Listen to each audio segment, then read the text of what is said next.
Եթերում ազատ լուրերի հիմնական թողարկումն է ԶՍՏ Նանի Ստեփանյանը եւ Արա Աբրահամյանը։ Բարի երեկո, որ վերադարձությունները նախամարում։ Փաշինյանը Շարմ էլ-Շեյխում է, վարչապետը Եգիպտոս է մեկնել աշխատանքային այցով, Միացյալ Նահանգների ու Եգիպտոսի նախագահների հրավերով մասնակցելու Մերձավոր Արևելքի խաղաղության գագաթնաժողովին։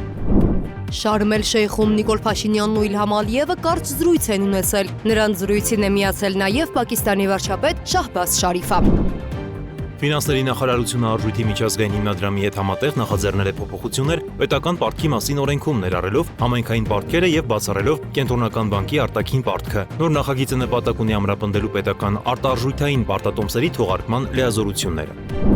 Էկոնոմիկայի նախարարը վստահեցրել է, որ Հայաստան-Ռուսաստան առևտրաշրջանառության ծավալի անկումը չի ազդելու մեր երկրի տնտեսական աճի վրա։ Նախարարը խոսել է ներդրումներից, նշելով, որ ամերիկյան ու թուրքական ներդրումները կարող են նպաստել Հայաստանի տնտեսական կայունության ապահովմանը։ Ամփոփվել են 2023 թվականից Հայաստանի Հանրապետության ավագ դպրոցներում փորձարկվող արհեստական բանականության սերունդ ծրագրի երկրորդ տարվա արդյունքները։ Վիճակագրությունը ցույց է տվել, որ ծրագիրը հաջողվել է, իսկ դրան դիմաց աշակերտների թիվը հաջորդող տարիներին կտրուկ ավելացել։ Երեք մայրաքաղաք Երևանը նշում էր իր հիմնադրման Էրեբունի Երևան 2807-ամյակը։ Երևանյան փողոցներում թևածել են սերն ու ջերմությունը։ Օրը եզրափակվել է Հանրապետության հրապարակում տեղի ունեցած համերգային մեծ ծրագրով ու հրաբառությամբ։ Դոնալդ Թրամփը Իսրայելի խորհրդանում ունեցած ելույթում հայտարարել է, որ պատրաստ է Իրանի հետ համաձայնագիր կնքել, երբ Թեհրանը պատրաստ լինի դրան։ ԱՄՆ նախագահը նշել է, որ Իրանը լուրջ հարվածների է ենթարկվել հունիսին եւ չի վերսկսի իր միջուկային ծրագիրը, օրվա միջազգային անցուդարձը։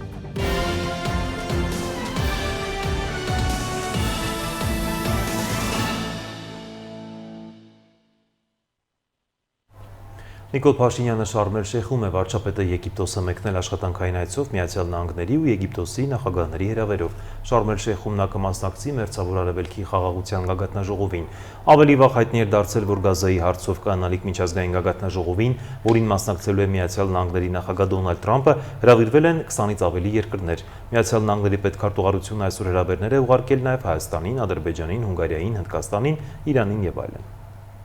Շարմ էլ-Շեյխում Նիկոլ Փաշինյանն ու Իլհամ Ալիևը կարճ զրույց են ունեցել։ Նրանց զրույցին է միացել նաև Պակիստանի վարչապետ Շահբազ Շարիֆը։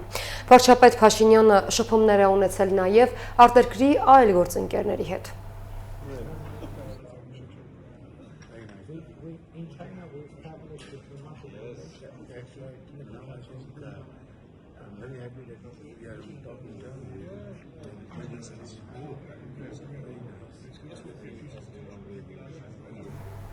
Իսկ հոկտեմբերի 14-ին աշխատանքային այցով Հայաստան կժամանի ԵԱՀԿ գործող նախագահ Ֆինլանդիայի արտաքին գործերի նախարար Էլինա Վալտոնենը։ ԱԳՆ-ում կկանա Հայաստանի արտաքին գործերի նախարար Արարատ Միրզոյանի հետ հանդիպումը, որին կհաջորդի համատեղ մամուլի ասուլիսը։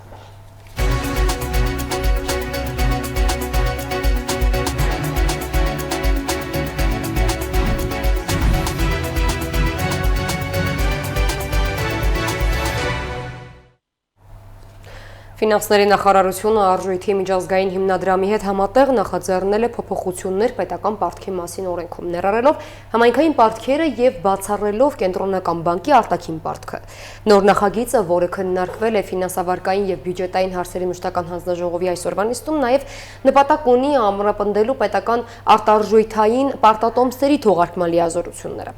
Նիստում քննարկվել է նաեւ Հայաստանի եւ Գերմանիայի միջև մոտ 85 միլիոն եվրոյի ֆինանսական գործակցությունը, որն ուղղված վերականգնվող էներգետիկայի եւ էներգարդյունավետության ծրագրերի իրականացմանը։ Ֆինանսների նախարարությունը ակտիվ գործակցում է արժույթի միջազգային հիմնադրամի հետ, ապահովելու միջազգային չափանիշներին համապատասխան ֆինանսական հաշվետվություններ եւ կառավարման ցուցանիշներ։ Այս մասին ֆինանսավարկային եւ բյուջետային հարցերի մշտական հանձնաժողովի նիստում հայտարարել է ֆինանսների նախարարի տեղակալ Ավագ Ավանեսյանը։ Ըստ նրա, անհրաժեշտ է փոփոխություններ կատարել պետական պարտքի մասին օրենքում։ Նոր նախագծով նախատեսվում է վերանայել պետական պարտք հասկացությունը, ներառելով համայնքային պարտքերը եւ բացառելով կենտրոնական բանկի արտաքին պարտքն ու պետական երաշխիքները։ Մասնավորապես արժույթի միջազգային հիմնադրամի հետ վերջին 3 տարվա ծրագիրը, երբ որ ավարտի էր մոտենում արդեն, եւ 3 տարի առաջ սկզբնական վերլուծություններ իրականացվել, պարզվել էր հետեւյալը, որ Հայաստանի Հանրապետությունում կենտրոնական բանկի արտաքին պարտքը եւ երաշխիքները հաշվառվում են որպես պետական պարտք, իսկ ընդհակառակը համայնքային պարտքը որպես պետական պարտք, համախմբված պարտք ներկայացված չէ։ Նախագիծը ենթադրում է նաև պետական արժույթային պարտատոմսերի թողարկման լիազորությունների ամրագրում ֆինանսների նախարարության համար։ Ավագ Ավանեսյանը նշել է, որ Հայաստանում դեռևս գրանցվում են կենտրոնական բանկի արտաքին պարտքերն ու պետական երաշխիքները որպես պետական պարտք, մինչդեռ միջազգային չափանիշներով դրանք պետք է արտացոլվեն այլ կերպ։ Օրենսդրական փոփոխությունները կտրամադրի առավել հստակ եւ արդիական համակարգ, որը համապատասխանելու է միջազգային ֆինանսական կառույցների պահանջներին։ Ընթացքում արդեն ստացվեց, որ մենք բավականին լավ զեկույց ունենք, զեկույցը բավականին բարձր գնահատականների է արժանանում տարածաշրջանային մակարդակով, ուստի արդեն մենք եկել ենք այն մասի, երբ որ կարելի է այն ինստիտուցիոնալացնել օրենքի մակարդակով եւ արդեն պահանջ սահմանել, որ համապատասխան զեկույցը ֆիսկալ ռիսկերի մասին միշտ ներառված լինի համապատասխան բյուջետային զեկույցներում։ Փոփոխություններ կլինեն նաև Հայաստանի Հանրապետության բյուջետային համակարգի մասին օրենքում։ Նախագծով նախատեսվում է ներառել հակաբյուջետային հատուկ ռիսկերի մասին տեղեկությունների հրապարակայնությունը, նաև դրանց գնահատման ու կառավարման նոր կանոնները։ Պայմանական պարտավորություններ առաջացնող պայմանագրերը եւ դրանց փոփոխությունները պետք է ենթակա լինեն նախնական գնահատման եւ գրանցման պետական լիազորված մարմնում։ Նիստում քննարկվել է նաև Հայաստանի եւ Գերմանիայի կառավարությունների միջև 2023 թվականի ֆինանսական գործակցության մասին համաձայնագիրը վավերացնելու օրենքի նախագիծը։ Սա նախատեսում է Գերմանիայի կողմից Հայաստանին տրամադրվող 84.6 միլիոն եվրոյի գումար, որից 69 միլիոն եվրոն կլինի վարկ, իսկ 15.6 միլիոն եվրոն տեխնիկական դրամաշնոր։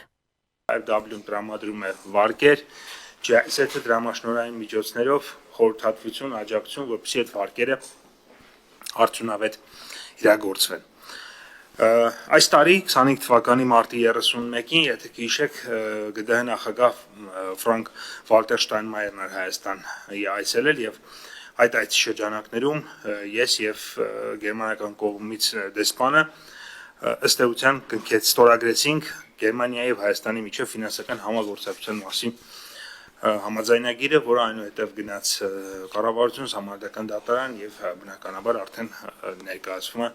ազգային ժողովի դատին։ Էկոնոմիկայի նախարար Գևորգ Պապոյանը նշել է, որ վարկ կտրամադրվի երկու փուլով։ Առաջին փուլում 26 միլիոն եվրո վարկ եւ 2 միլիոն եվրո դրամաշնոր, երկրորդ փուլում 40 միլիոն եվրո վարկ եւ 1 միլիոն դրամաշնոր։ Գումարը կուղղվի վերականգնվող էներգիայի եւ էներգարդյունավետության զարգացման ծրագրի իրականացմանը, ինչը կնպաստի շրջակա միջավայրի պահպանությանը եւ էկոնոմիկայի կայուն զարգացմանը։ Նախատեսված ֆինանսական աջակցությունը, որը կտրամադրվի Գերմանիայի զարգացման համատեղ կազմակերպության միջոցով, նախատեսվում է օգտագործել ջրային ենթակառուցվածքների բարելավման, տեխնիկական կրթության զարգացման եւ այլ ոլորտներում։ Հանձնաժողովի դրական եզրակացության բոլոր նախագծերը առաջիկայում կքննարկվեն ազգային ժողովի նիստերում։ Սոնա Գիշյան, Free News, Ազատ լուրեր։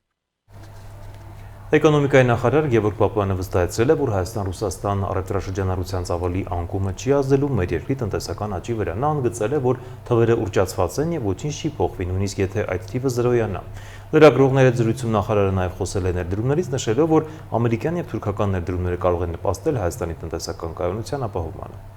Հայաստանի տնտեսական աճի վրա Ռուսաստանի հետ առևտրաշրջանառության ազդեցությունը զրո է։ Այս մասին ազգային ժողովում լրագրողների հետ զրույցում ասել է էկոնոմիկայի նախարար Գևորգ Պապոյանը։ Նրա ներկայացմամբ երկու երկրների միջև առևտրաշրջանառության ծավալը ուռճացված էր։ Հայաստանը չունի ոչ մի օգուտ։ Հիմա այդ թիվը 0 էլ դառնա, մեր տնտեսական աճի վրա դրա ազդեցությունը մոտ 0-ի է, այդ թիվը դառնա 100 անգամ շատ, այդ դրա ազդեցությունը մեր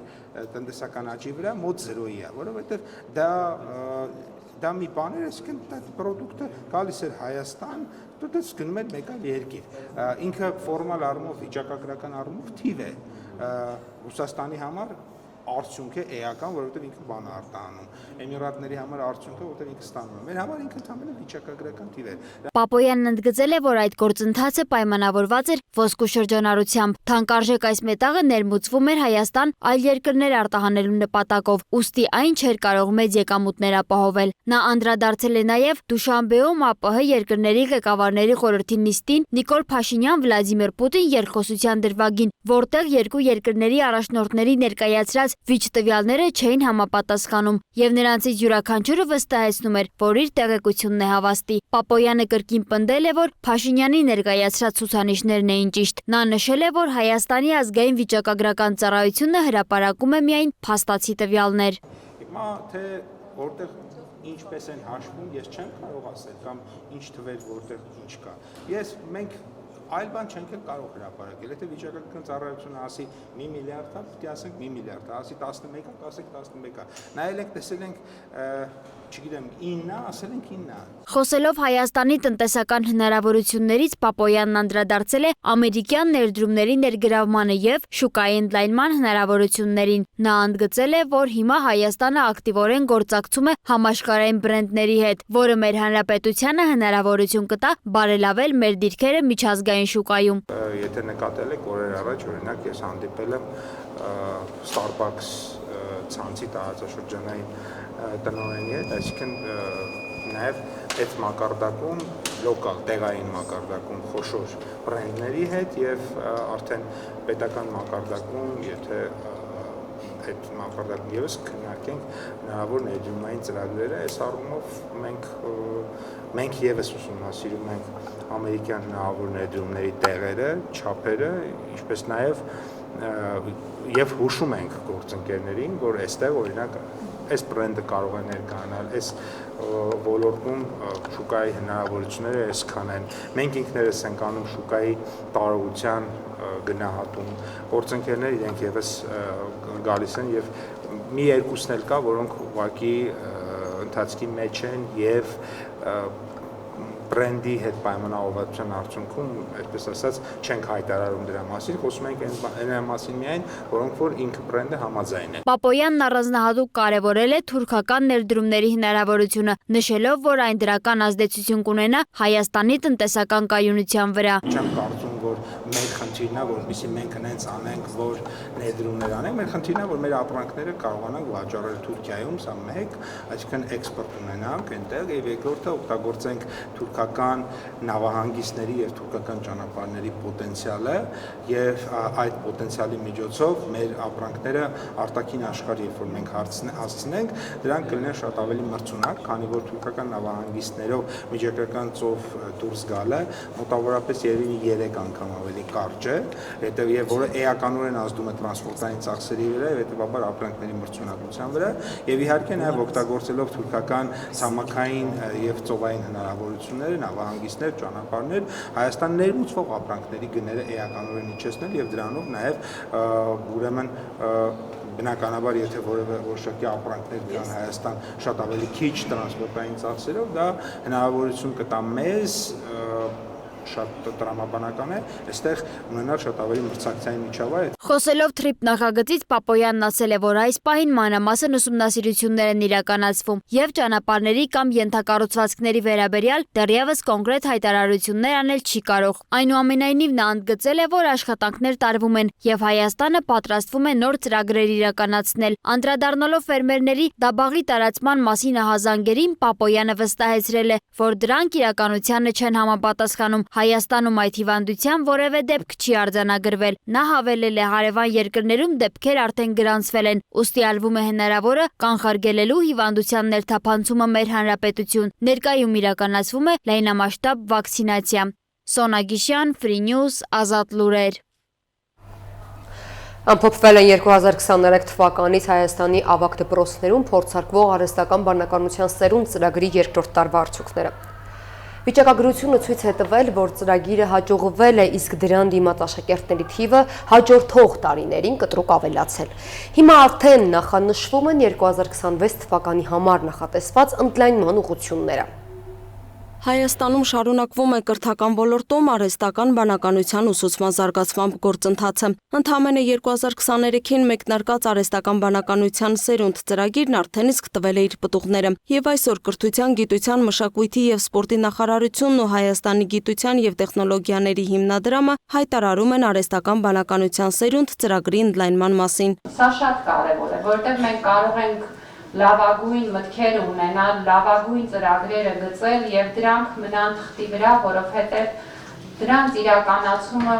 բնականաբար հանդիպում է բազմաթիվ խոչընդոտների եւ իսկապես շատ մեծ ջանք է պետք, որպեսզի դա դառնա մեր երեխաների համար առօրյա եւ դա տեղի է ունեցել։ Եվ այդտեղ իհարկե ուզում եմ նաեւ մեր շնորհակալությունը հայտնենք մեր մասնակից բոլոր դպրոցներին եւ բոլոր ուսուցիչներին, ում բոլորովին էլ հեշտ չի նորարարությունը վերցնել եւ առաջ տանել, ովքեր էլ իրենց առօրյայում անընդհատ խնդիրների են հանդիպում եւ մեր հետ համատեղ աշխատանքով փորձում խնդիրները հաղթահարել եւ առաջ գնալ։ Միջոցառման ընթացքում ամփոփվեցին 2023 թվականից Հայաստանի մի շարք ավագ դպրոցներում փորձարկվող ծրագրի երկրորդ տարվա արդյունքները։ Ծրագիրը հնարավորություն է տվել աշակերտներին ծանոթանալու արհեստական բանականության հիմունքներին, մեքենայական ուսուցման եւ տվյալագիտության սկզբունքներին, խթանելով հետաքրքրությունը գիտատեխնոլոգիական ոլորտի հանդեպ։ Մեր թիմը կազմել է խելացի սայլակ նախագիծը, որը լուծում է մի հիմնախնդիր, դա խանութների ահռելի հերթերն են եւ այստեղ տեղադրված է էկրանի վրա ցույց է տալիս ձեր անցկացված առարկաները, ապրանքները, ամեն ապրանքի գին գումարվում է եւ վերջում քարտի միջոցով դուք կարողանում եք առանց հերթում կանգնելու վճարել եւ դուրս գալ։ Մեր մոտ տեղադրված է արտաքին կամերա, LCD էկրան, Raspberry Pi 5 եւ Arduino, ահա տեխնոլոգիաները, որոնցով այն աշխատում է։ Կյանքի կոչված այս գաղափարները փաստում են, որ արհեստական բանականության սերուն ծրագիրը ոչ միայն կրթական նոր մոտեցում է, այլև ազգային ռազմավարություն, ուղղված Հայաստանի տեխնոլոգիական ապագայի կերտմանը։ ՖԱՍԹ-ը ԿԳՄՍ նախարարության հետ գործակցությամբ ձևավորում է նոր կրթական միջավայր, որտեղ ավագ դպրոցի մակարդակով հնարավոր է գիտական մտածողության զարգացում եւ արհեստական բանականության գործնական ուսուցում։ Այս ծրագիրը կարևոր քայլ է ապագա մասնագետների սերուն ձևավորելու ուղղությամբ։ Աշակերտներն արդեն այսօր ուսումնասիրում են այն թեմաները, որոնք վաղը դառնալու են տնտեսության ու գիտության շարժիչ ուժը։ 2026 թվականի համար նախատեսվում է ծրագրի ընդլայնում, ընդգրկելով ավելի շատ դպրոցներ եւ ուսուցողական նոր հարթակներ։ Կբարելավի ուսուցիչների վերապատրաստման համակարգը, կհամալրվեն դասընթացների մոդուլները եւ կիրականացվեն նոր փորձնական նախագծեր։ Այն փոփոխությունը, երբ որ երեխան առաջի անգամ սկսում է այս ծրագրով ուսումնառությունը եւ հիմա ինչ փոփոխություններ է, ինչպես է խոսում, ինչպես է ստեղծում, նորարարությամբ զբաղվում, այդ ամենը բավական ականատես են եւ երևում են արդեն իրենց ներկայացումների ժամանակ։ Ծրագրին սկզբում մասնակցել է ընդամենը 15 դպրոց 600 աշակերտ, երկրորդ տարում արդեն դրանց թիվը կտրուկ աճեց, աշակերտների ֆունդամենտալ գիտելիքները եւս։ Առաջի տարում, երբ որ չարեցինք համապատասխանաբար ընդունելություն, բավականին մեծ քանակի երեխաներ ունեին, ովքեր որ մնացորդային գիտելիքի մեծ բաց ունեին։ Չնայած դրան շատ հետաքրքիր է, որ քանի որ մենք քննական process-ներով անցկացնում ենք երեխաներին, երկրորդ տարում, որը որ դեռ ոնց որ միջանկյալ տարին է, արդեն քանակը երեխաների, ովքեր որ ուժեղանում են եւ նույնիսկ երազանցիկների դաշտ են գնում, զգալի մեծանում է։ Այսինքն սա խոսում է նրա մասին, որ ամեն դեպքում մեթոդաբանությունը աշխատում է եւ նույնիսկ քիչ գիտելիքով երեխան կարող է գալ եւ ստանալ համապատասխան գիտելիք։ 2023-ից Հայաստանի ավագ դպրոցներում փորձարկվող արհեստական բանականության սերունդ ծրագրի երկրորդ տարվա արդյունքները, այդ տարիների ընթացքում ձեռք բերած գիտելիքներն ու նոր գաղափարների իրագործումը վկայում են, տեխնոլոգիական կրթությունը դառնում է Հայաստանի այցեքարտը։ Լուսինե Գրիգորյան, Տիգրան Ղազարյան, Free News, Ազատ լուրեր։ Երեկ Մայրաքաղաք Երևանը նշում էր իր հիմնադրման Էրեբունի Երևան 2807-ամյակը։ Վաղ առավոտից քաղաքի տարբեր հասցեներում տոնակատարություններ էին։ Ամենուր հնչում էին քաղաքին ուղղված բարեմաղթանքներ։ Երևանյան փողոցներում թևածում էր սերն ու ջերմությունը, բարձր տրամադրությունը։ Օրը եզրափակվել է Հանրապետության հրապարակում տեղի ունեցած համերգային մեծ ծրագրով եւ հրավառությամբ։ Արարատյան դաշտի ամենահին բնակավայրերից մինչև ժամանակակից մայրաքաղաք 2807 տարի պատմություն, մշակույթ ու ժառանգություն, մեկ անվան տակ Երևան։ Հոկտեմբերի 12-ին Հայաստանի մայրաքաղաքում տոնական ու ջերմ տրամադրություն էր։ Երևանը նշեց իր ծննդյան օրը Էրեբունի Երևան 2807-ամյակը։ Տոնական միջոցառումները մեկնարկեցին Էրեբունի Բերդի հնագիտական հուշարձանի տարածքում, որտեղ մեր թվարկությունից առաջ 782 թվականին հիմնադրվեց հին Էրեբունին, Ուրարտական թագավոր Արգիշտի Այի կողմից։ Այստեղ անցկացվեց ավանդական հանդիսավոր արարողություն, տոնական շքերթով, ազգային երգուպարով։ Երևանը քո տունն է։ Ամեն առավոտ, երբ քաղաքն արթնանում է, նրա շունչը զգացվում է քո քայլերում, քո ժպիտում։ Քաղաքի կյանքը սկսվում է հենց քեզնից, քո գործից, քո պատասխանատվությունից ու սիրուց նրա հանդեպ։ Դու պարզապես չես ապրում Երևանում։ Դու կառուցում ես այն ամեն օր, ամեն քայլով։ Գիտեմ, դեռ շատ խնդիրներ կան, բայց հենց դրանց լուծման ճանապարհին է երևում մեր միասնականությունը։ Քաղաքը փոխվում է, պահպանելով իր ոգին, բայց ամեն օր մի փոքր ավելի լավն է դառնում։ Մենք կառուցում ենք քաղաք, քաղաք, որտեղ յուրաքանչյուր նոր բան արվում է քեզ համար։ Ամեն բարեփոխման հիմքում նույն գաղափարն է՝ արժանապատիվ կյանք յուրաքանչյուր երևանցու համար։ Մաքուր բակ, հարմար տրանսպորտ, ապահով միջավայր քեզ համար։ Եվ հենց այդ սիրով ենք մենք առաջնորդվում, որ Երևանը լինի մարդկանց համար քաղաք։ Երևանը քո պատմությունն է, քո մանկության բակը, քո առաջին տունը, քո հիշողությունները։ Քաղաքը, որին դու նորից ու նորից կարող ես սիրահարվել, քեզ ծանոթ բակերում, քո քայլերի հնչյունով լի փողոցներում, քո Երևանում։ Շնորհավոր տոնդ, մեր սիրելի Երևան։ Տոնական միջոցառումները շարունակվեցին քաղաքի տարբեր հատվածներում՝ Կասկադ համալիրի տարածքում, Դիանա Աբգարի անվան զբոսայգում, Շարլ Ազնավուրի անվան հրապարակում, Հյուսիսային պողոտայում, Կարապի լճի հարակից տարածքում, Սախարովի եւ Ազատության հրապարակներում։ Իրենց ելույթներով հանդես եկան հանրահայտ նվագախմբեր, ինչպես դասական, այնպես էլ տարբեր երաժշտական ժանրի կատարողներ։ Շատ հետաքրքիր էր այսօրվա օրը, ես շատ եմ սիրում Երևանը։ Շնորհավորտանը Երևան։ Ես Երևան քեզ շատ եմ սիրում։ Արդեն ավանդույթ դարձած տոնն այս տարի եւս միավորեց բոլորին, փոքրից մեծ մեկ գաղափարի շուրջ՝ սիրել եւ պահպանել մեր քաղաքը։ Տոնական տրամադրությունը գագաթնակետին հասավ Հանրապետության հրապարակում, համերգային մեծ ծրագրով, որտեղ ելույթ ունեցավ Հայաստանի վաստակավոր արտիստ Թաթա Սիմոնյանը։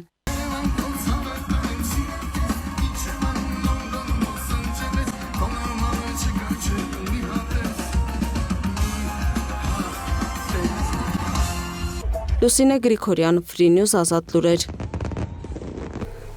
Անդրադառնանք օրվա թոփ թեմային Դոնալդ Թրամփը Իսրայելում էր, որտեղ հայտարարել է պատերազմի ավարտի մասին, չնայած նախորդ օրը Նեթանյահուն նշել էր, թե Համասի հետ ձեռք բերված պայմանավորվածությունը դեռևս չի նշանակում պատերազմի ավարտ, սակայն այսօր Թրամփի հայտարարությունից հետո նա եւս ազդարարել է, պատերազմն ավարտվել է։ Թրամփի իսրայելացի մանրամասները ներկայացվող տեսանյութում։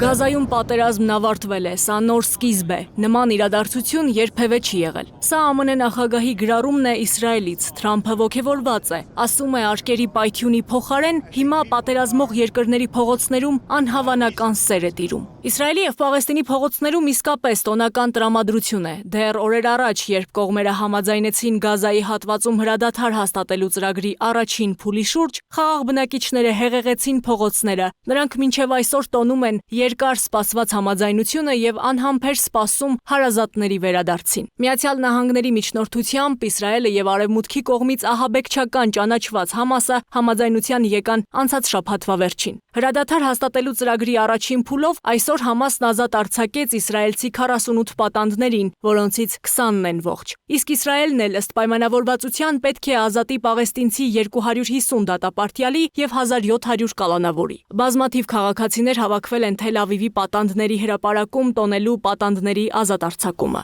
Իսրայելն ըստ ծրագրի պարտավորվել է վերականգնել մարդասիրական օգնության մատակարարումը գրեթե հողին հավասարեցված Գազայի ավելի քան 2 միլիոն բնակչությանը, որի մեծ մասը տեղահանվել է պատերազմի պատճառով։ Բացի այդ, բանակը հետ կքաշի նախապես համաձայնեցված դիրքեր եւ այնտեղից կվերահսկի Գազայի մոտ 53%-ը։ Իսրայելում Թրամփին հարցրել են ինչ է սպասվում Համասին, եթե չհետևի հրադադարի պայմաններին։ Աշխարհում մտահոգություն կա, որ Համասը չի ընդունի զինաթափման գաղափարը եւ անկախ պայմանավորվածությունից զինված գործողությունները կշարունակվեն։ Թրամփը վստահորեն հայտարարել է, նրանք կհետևեն հրադադարի պայմաններին։ Ավելին, Համասի զինաթափման հարցը ըստ Միացյալ Նահանգների նախագահի կլուծվի խաղաղության ծրագրի երկրորդ փուլում։ Իսրայելն ու Համասը դեռ պետք է բանակցեն նրա 20 կետանոց համաձայնագրի հաջորդ փուլերի շուրջ։ Սակայն հետագա քայլերի մասին հարցերի, մասնավորապես թե ինչպես է ապահովվելու Գազայի անվտանգությունը եւ կառավարումը, կողմերը չեն քննարկել։ Դրա մասին խուսափել է խոսել անգամ ԱՄՆ նախագահը։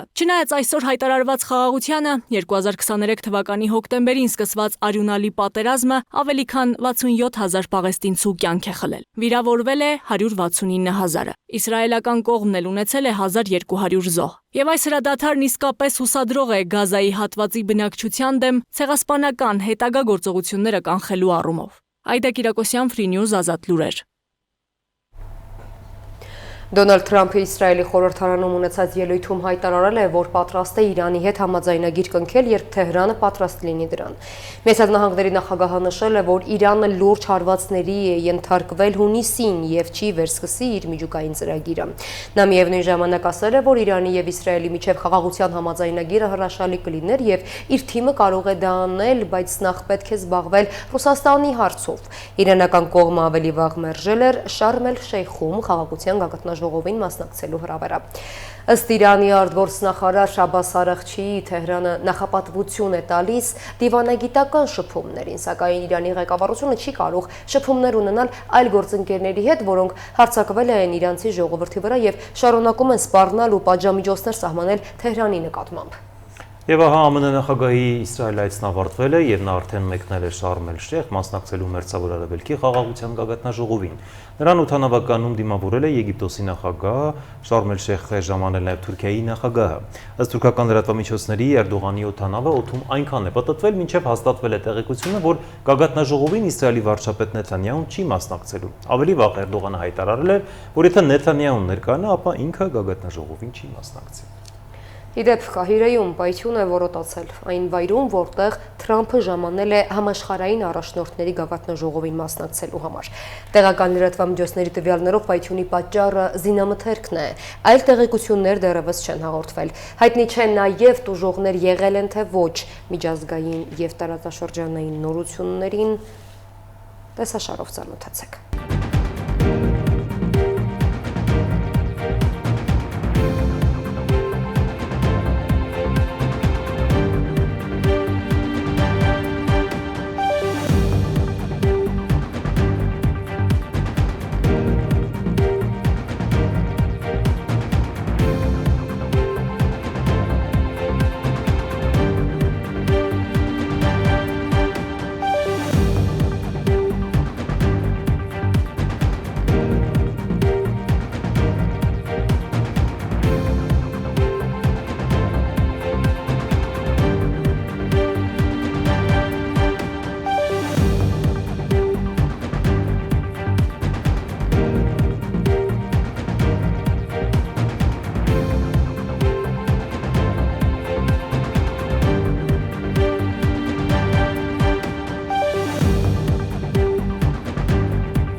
Եվ թողարկման վերջում ձեզ ենք ներկայացնում հոկտեմբերի 6-ից 13-ը ներքին գործերի նախարարության տարբեր ստորաբաժանումների կողմից իրականացված ծառայությունների արդյունքները։ Շաբաթվա քրեական քրոնիկոնը դիտեք տեսաշարով, իսկ մենք ձեզ հրաժեշտ ենք տալիս ցտեսություն։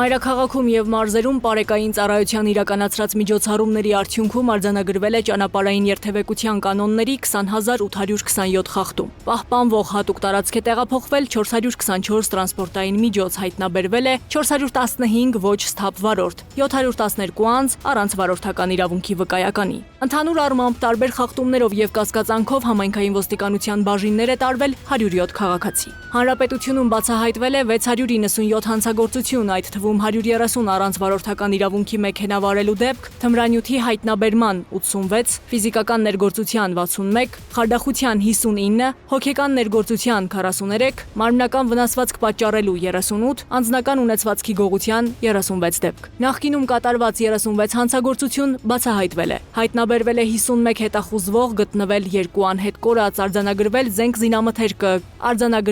զենք զինամթերքը կամավոր հանձնելու 7 դեպք։ Գրանցված 123 ավտովթարի հետևանքով զոհվել է 11 մարդ, վնասվածք է ստացել 164-ը։ ՆԳՆ փրկարար ծառայության ճգնաժամային կառավարման ազգային կենտրոնում շաբաթվա ընթացքում գրանցվել է 653 դեպք, մասնավորապես հրդեհի 205, հրդեհի ծագման սպառնալիքի 41, ճանապարհատրանսպորտային պատահարի 74, կենցաղային կանչի եւ այլ դեպքեր։ Եղանակային պայմաններով եւ այլ գործոններով պայմանավորված գրանցվել է տրանսպորտային միջոցների արգելափակման 16 դեպք։ Փրկարարներն օգնություն են ցուցաբերել 20 քաղաքացու։ Փրկարարական գործողությունների արդյունքում փրկվել է 5 մարդ։